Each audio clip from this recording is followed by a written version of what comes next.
Okay, ladies, so this hopefully should be the last of the 3.2 notes. And so I said I was going to finish this transitive property, but let's finish it. And hopefully you already finished it in your notes, so you can just check to make sure you had it correct. All right, so for our transitive property, oh, that is yellow. We don't want that. Purple, okay.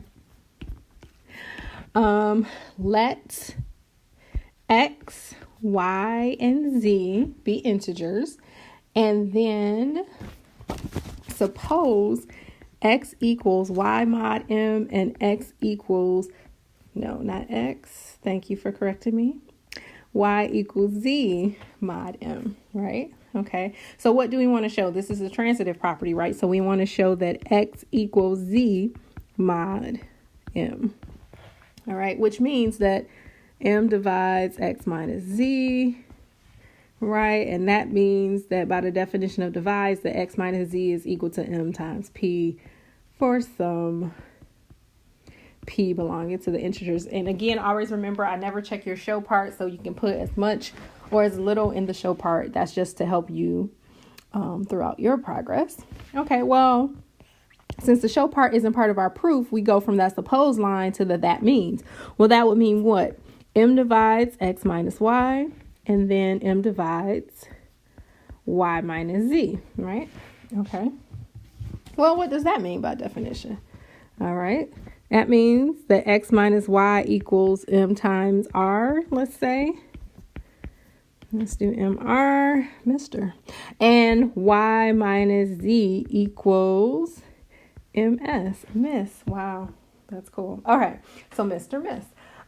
For some RS belonging to the integers, right? So hence X minus Y, because we're trying to show that we're trying to bring in X minus Z. So if we add them together, that's X minus Z, Y minus Z, then we see that we will end up, the Y's will cancel, right? And so we will end up with X minus Z.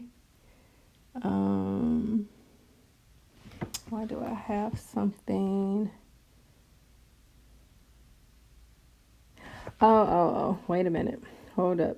We know it's going to cancel off, but I substituted in. So this will give us, we know it's going to end up being X minus Z, right? But here we have, this will be MR plus MS if we just do a direct substitution. So that's what I have in my notes, just doing a direct substitution and then multiplying an M, right? And so since R and S belongs to the integers, R plus S belongs to an integer, and you guys are involved and moved up, so you don't have to call it another letter. We just know that R plus X is going to be S, is going to be an integer, and thus we could say X minus Y, knowing that those two, right, those two are going to cancel off.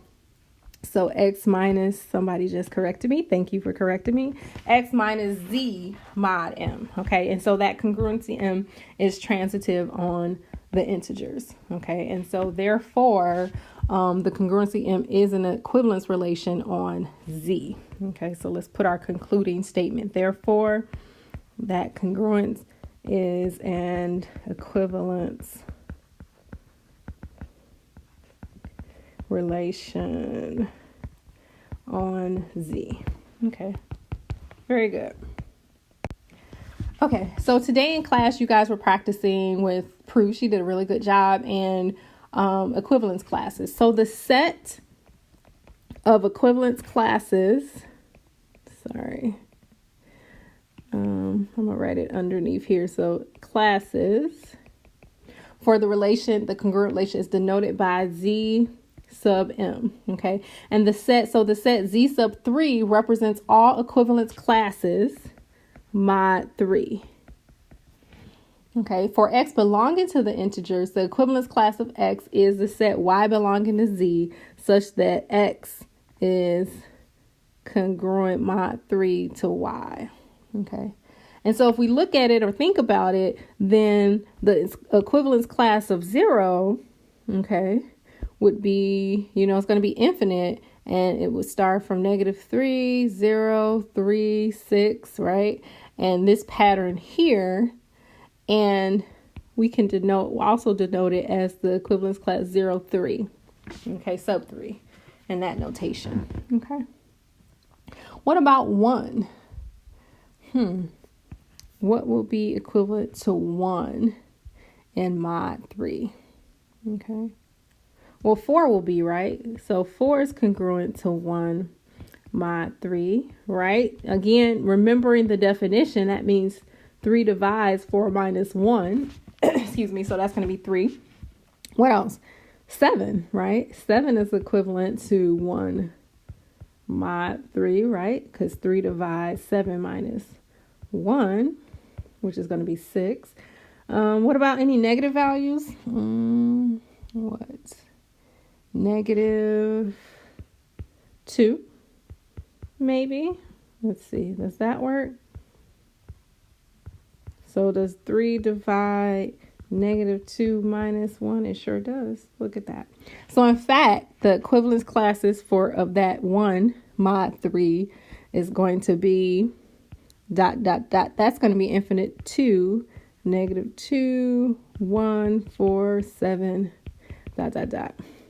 And if you look, hopefully you're seeing this pattern. You should see a pattern here, right? You're going up by 3s. You're going back by 3s. Here, we're going up by 3s. We're going back by 3s. So it really depends on which number you're looking at, right? And so here with 2, what would that be? So pause it and see if you can write out how the equivalence class of 2 would look. Okay, so you guys came back. So here, this is 1 mod 3. I'm going to separate. Those are just some examples. You can write that sort of somewhere on the side of your notes. I just wanted to show you how that was true. You should have found ... It would be negative 4, negative 1, 2, 5, ... And that's 2 mod 3. Okay. So in fact, if we looked at Z sub 3, the set of equivalence classes, it would just look like 0 mod 3, 1 mod 3, and 2 mod 3. All right. So a side note, to get the other numbers in the equivalence class for Z sub 3, you use repeated addition or subtraction by 3. And that's going to work the same if it's Z mod 5, Z mod 4. We're going to talk about it. Now, what's important, and actually this video is pretty much done. I want you to look in the book, though, to see if there's anything else. So look, this should be in the book, and look to see if there's anything else you need to write down, any other notes you need to take. But I'm done here. This is what I want you to think about. And this is what's cool about when we look at the integers and their equivalence classes. If we think of this for 3, right? The equivalence classes, remember, they're either equal or disjoint. So this is the collection of all the equivalence classes in Z mod 3. And so it's 0, 1, and 2. And if you think about it, those are what? How do you think that's related? Those are the possible remainders in terms of if you take a number and divide it by 3, right? You could either have a remainder of 0, you can have a remainder of 1, or you can have a remainder of 2. If you have anything higher, so if you have a remainder of 3, then that's divisible by 3. So that's going to be in, and I keep marking up this thing with the same color, but that's going to be in this equivalence class, right? So that's going to be in the equivalence class of 3. So any number that goes into 3, that's divisible by 3, or 3 divides that number, then that's going to be in this equivalence class, because that represents there's no remainders. It's no remainder. But if you divide a number by 3 and you get a remainder of 1, then that's going to be in this equivalence class. And if you divide a number, you get a remainder of 2, that's going to be in that equivalence class. And those are all right? Because any number higher, you can keep dividing, right? That's sort of this division algorithm. So this is it's very powerful, something that if you're taking, if you take number theory, or even if you move on to abstract next semester, this is going to be very important to understand and know this. All right, we are done under 10 minutes. This is perfect. Okay, see you tomorrow.